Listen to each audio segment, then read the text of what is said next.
내 사랑하는 아들이라는 말씀으로 은혜를 나누고자 합니다. 자, 그래서 오늘은 그 15절에 보면 예수께서 대답하여 이르시되 이제 허락하라. 우리가 이와 같이 하여 모든 의를 이루는 것이 합당하니라. 이게 왜 그러냐면 구약의 마지막 선지자가 세례 요한이란 말이에요. 구약의 마지막 선지자가 세례 요한이에요. 자, 우리 마태복음 11장 11절로 15절 한번 찾아보자고요. 여자가 낳은 자 중에 세례 요한보다 큰 이가 일어남이 없도다. 그러니까 구약의 모든 선지자들 중에서 가장 하나님 보시기에 훌륭한 사람이다 이거예요. 왜? 세례 요한은 하나님의 아들, 하나님의 본체 예수 그리스도를 직접적으로 예비하고 준비한 자가 돼서 그래요. 그 영광이 엄청 커요. 그럼에도 불구하고 구약의 사람이기 때문에 구약에서는 제일 크지만 예수님이 온 다음에는 예수님 믿는 사람들이 세례 요한보다 더 커요. 왜? 우리는 신약의 예수님의 은혜를 직접 받는 사람들이에요. 그래서 천국에서는 세례 요한보다 우리가 더 크대요. 이 세례 요한보다 우리가 더 대접받는데요. 왜? 우리는 신약 시대의 사람이니까. 구약에선 제일 큰 사람이 세례 요한, 마지막 선지자였지만 이 세례 요한이 예수님을 이렇게 미리 예비하고 준비했던 거예요. 자, 그랬더니 16절에 보면 예수께서 세례를 받으시고 곧 물에서 올라오실 때 하늘이 열리고 하나님의 성령이 비둘기같이 내려 자기 위에 임하심을 보시더라. 예수님께서 원래 태어나시기 전부터 성령 충만했지만 우리들한테 본을 보여주시는 거예요. 원래 성령 충만하셨지만 어릴 때부터도 막 이 제사장들, 막 이 학자들하고 토론할 정도로 이 지적 수준과 영적 수준이 높은 예수님이었지만 때가 돼서 구약의 마지막 선지자한테 물세례를 받고 하늘로부터 성령 세례를 받아요. 왜냐하면 구약의 전통은 선지자를 통해서 하나님의 뜻이 알려지게 돼 있어요. 그래서 다윗 왕도 사무엘에게 안수받고 그 이후로 성령으로 감동돼서 성령 충만해졌어요. 즉 하나님한테 어떤 역할을 부여받을 때 그 뜻을 알려주는 것은 선지자예요. 그래서 구약의 마지막 선지자 세례 요한을 통해서 예수 그리스도에게 안수해 줌으로써 이 사람이 왕이요 제사장이요 선지자다. 하나님의 아들이다라는 것을 선포케 하시는 거예요. 왜? 구약이 쭉 그래 왔기 때문에. 그러니까 구약의 사람들이나 예수님을 믿는 사람들은, 구약을 아는 사람들은 세례 요한 선지자를 통해서 예수님이 세워졌구나. 이는 진짜 하나님의 아들이구나. 즉 세례 요한을 선지자로 신뢰하는 사람들은 예수님을 믿게끔 이렇게 인도가 되는 거예요. 하나님의 섭리 안에 그게 있는 거예요. 자, 그럼 우리 다윗 왕이 우리 기름 부음 받은 거 한번 찾아볼까요? 사무엘상 16장 12절 13절 한번 찾아보자. 여기도 나오잖아요. 사무엘 선지자가 제사장이 다윗 왕 될 사람한테 기름을 부어줘요. 그러니까 이거는 그 세례 요한이 물 세례한 거하고 같은 뜻이에요. 그러니까 그 다음에 여호와의 영이 감동이 되니라. 즉 성령 충만해지는 거예요. 이 프로세스를 예수님이 그대로 보여주시는 거예요. 이걸 통해서 하나님이 나를 왕으로 삼으셨다. 하나님이 나를 제사장 선지자로 삼으셨다. 하나님이 나를 메시아로 삼으셨다는 게 선포가 되는 거예요. 이 기름 붓는 것과 물 세례 받는 게 같은 의미라는 게 나오는 구절이 있어요. 이사야 61장 1절로 2절 한번 찾아보겠습니다. 자, 이게 예수님에 대한 예언이에요. 주 여호와의 영이 내게 내리셨으니, 그러니까 세례 요한한테 물세례 받고 성령님이 비둘기같이 내려오는 것을 지금 얘기하고 있는 거예요. 이는 여호와께서 내게 기름을 부으사, 즉 왕으로서 하나님이 예수 그리스도를 세운 것을 뜻해요. 가난한 자에게 아름다운 소식을, 우리 가난한 사람들 희망도 없이 살지만 예수님 믿으면 그다음부터 천국 소망을 가지고 또 하나님이 나를 돕고 지켜주신다는 소망으로 살기 시작한단 말이에요. 그러니까 이게 복음이 되는 거예요. 아름다운 소식을 전하게 하려 하심이라.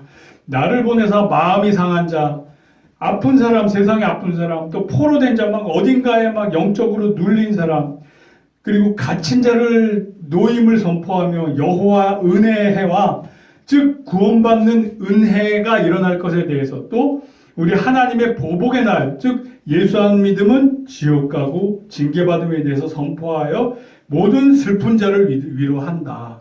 이게 이사야, 우리 예수님 오시기 700년 전에 예언된 말이 이루어진 거예요.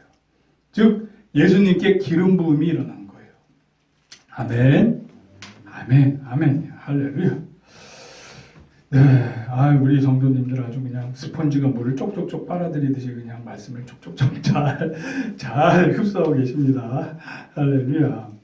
자, 근데 성령님이 비둘기같이 내려오셨어요. 그러니까 이 하나님을 새의 형상으로 이미지화한 게 우리 성경에 많이 있어요. 그럼 한번 찾아볼까요? 우리 시편 61장 1절로 4절 한번 찾아봐요. 자, 여기서 하나님을 새로 이미지화했어요. 새, 날개. 그 하나님의 그 날개 아래 우리가 보호받는 걸로 이렇게 이미지화했어요. 자, 성경은 하나님을 이런 새와 같은 이미지로 많이 얘기를 해요. 자, 그럼 우리 한 구절 더 찾아보자고요. 마태복음 23장 37절 한번 찾아봐요. 자, 여기 이렇게 나와 있어요. 암탉이 그 새끼를 날개 아래 모음같이 하나님이 이스라엘을 보호하고 지키고 모으려 한 적이 몇 번이더냐. 그러나 너희가 원하지 아니하였더라. 하나님은 암탉이 새끼들을 병아리를 이렇게 보호하듯이 날개 아래 이렇게 보호하려고 했지만 이 이스라엘 민족은 오히려 배신하고 배반하고 그 날개 아래에 있지 않고 떠나가고 그랬단 말이에요. 예수님이 이거를 하나님의 마음을 전하고 있는 거예요. 그래서 보라 너희 집이 황폐하여 버려진 바 되리라. 결국 너희가 그렇게 하나님 뜻에 반해서 너희는 버려지리라. 그래서 서기 70년 로마 디도 장군이 와서 예루살렘을 다 박살내고 사람들은 다 도륙당하고 예수님 믿던 사람들은 미리 알고 다 피신해서 높은 곳으로 피해서 다 살았고 안 믿는 사람들은 대부분이 다 죽었어요. 그리고 그 땅은 이스라엘은 망해서 1940 몇 년도에요. 최근에 독립할 때까지 이방인들이 짓밟고 지냈어요. 그리고 마지막 때 주의 이름으로 오시는 이여 마지막 때 예루살렘 이스라엘이 돌아온다고 그랬어요. 그들이 돌아와서 이제 예수님을 우리 구주를 믿습니다 할 때 그때가 예수님이 재림할 때예요.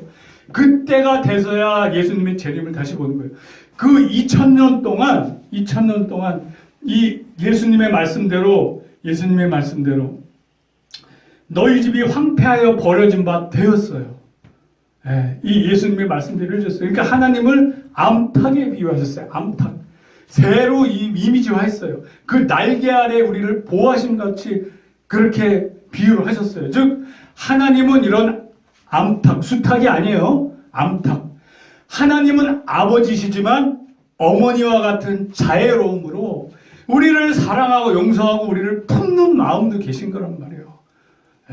아버지같이 그렇게 강단 있고 맺고 끊는 게 명확하고 그런 측면 딱 정의에 살고 죽고 하는 이런 측면이 있지만 또 어머니와 같이 자애로운 마음, 새끼들을 병아리들을 이렇게 날개 아래 품는 이 마음 이런 걸 다 갖추신 분이 하나님이란 말이에요.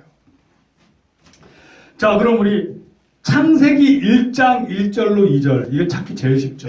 맨 앞장. 자, 여기서도 새의 이미지를 형상화하고 있어요. 태초에 하나님이 천지를 창조 다 했을 때는 아직 혼돈과 흑암 막 이런 게 있어요. 아직 질서가 안 잡혔어요. 예수님이 7일 동안 다 이제 그 질서를 잡고 정리를 해주셔요. 자, 하나님이 창조하신 다음에 성령님, 즉 하나님의 영이 수면 위에 운행하시니라. 새처럼 수면 위를 싹 다니시는 거예요. 즉 하나님을 이렇게 새처럼 이미지화해서 예수님에게 오는 하나님의 영은 비둘기같이 새처럼 싹 임하시는 거예요. 이 창조의 영, 하나님의 영이 예수님에게 이 새 창조의 영으로, 순결한 영으로, 평화의 영으로 비둘기같이 예수님에게 딱 임하시는 거예요. 그래서 예수님이 우리에게 보여주시는 거예요. 나처럼 너희들도 하나님을 올바로 믿고 성령 세례를 받아라. 성령 세례를 받아라. 그래서 제자들은 사도행전 2장 4절에서 1절로 4절에 보면 성령 세례를 받아서 막 방언도 하고 그랬잖아요. 막 그들 머리에, 각자 머리에 불이 막 보이고 그랬죠. 불같이 뜨겁게 막 그냥 용기를 가지고 죽음을 불사하고 말씀을 전하면서 부흥이 됐단 말이에요. 자, 예수님이 그랬고 12제자와 예수님의 제자들이 그랬어요. 우리는 어떻게 해야 돼요?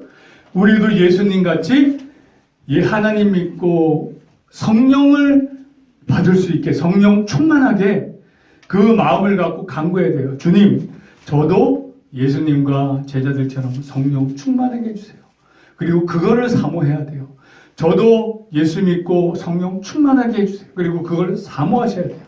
그래야 점점 더 하나님에 대한 분별력을 생기고 점점 더 순종할 수 있는 힘이 생겨요. 아멘. 아멘. 예수님이 본을 보여주신 거예요.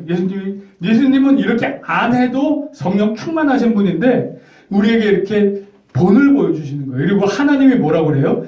이는 내 사랑하는 아들이요 기뻐하는 자라. 하나님이 왜 예수님을 기뻐하겠어요?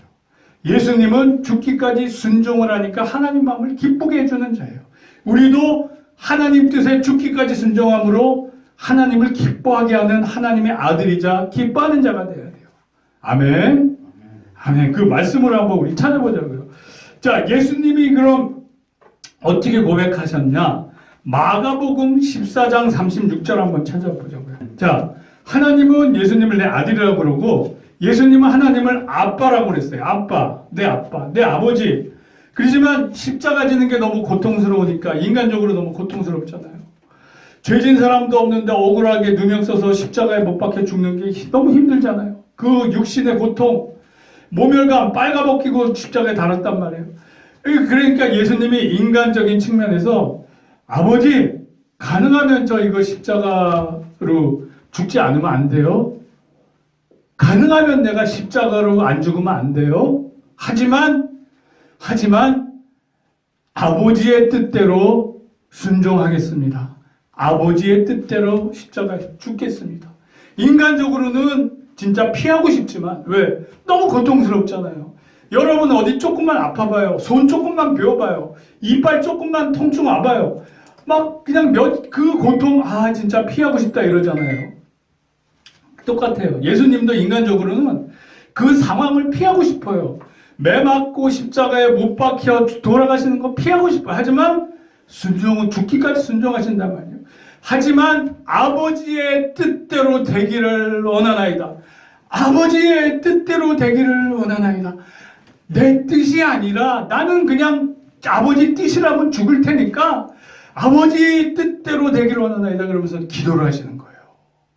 저와 여러분들에게 이러한 믿음을 가질 수 있는 은혜가 있기를 주 예수 그리스도의 이름으로 축복합니다. 아멘. 뭐 이렇게 한다고 해서 아멘 한다고 해서 다 우리 십자가에 달려 죽는 거 아니에요. 그냥 우리 마음 자세가 그런 거예요.